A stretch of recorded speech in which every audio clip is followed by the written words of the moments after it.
বৃষ্টির পরে সুন্দরবন বেশ সতেজ হয়ে ওঠে। আমরা ফরেস্টের ছোট্ট ট্রলার নিয়ে সেই সতেজ সুন্দরবনের দিকে রওনা হয়েছি। আমাদের সাথে আছে ফরেস্টের সম্মানিত ৩ জন সদস্য এবং ওয়াইল্ড টিমের আলম ভাই, ভিটিআরটি হাসান ভাই এবং যথারীতি আমি সাথে আছি।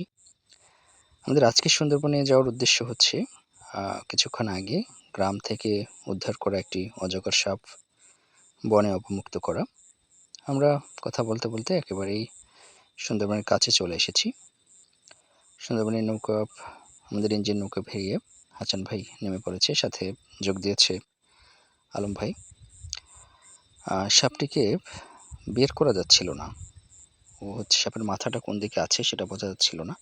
আলম ভাই অনেক অভিজ্ঞ একজন মানুষ, শত শত সাপ উদ্ধার এবং অবমুক্ত করার অভিজ্ঞতা যার আছে, তিনি তার সুনিপুণ হাতে সাপটিকে ধরে ফেললেন।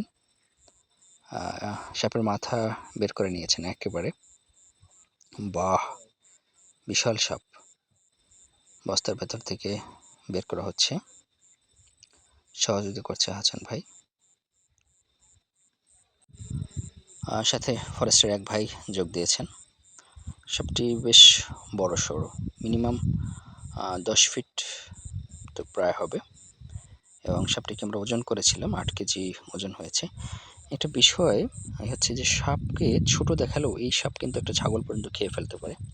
আলম ভাই সাপটিকে বনের ভিতর ছেড়ে দেওয়ার জন্য এগিয়ে যাচ্ছে, সাথে যাচ্ছে ভিটিআরটি হাসান ভাই। একটু নির্দিষ্ট দূরত্বেই সাপটিকে ছেড়ে দেবেন তিনি। আর এই হচ্ছে ছেড়ে দিলেন। সাপটি সম্ভবত এদিকে এগিয়ে আসছে। হাসান ভাই লাঠি নিয়ে সাপটি পানির ভিতরে চলে গেল এবং এগিয়ে এলেন আলম ভাই।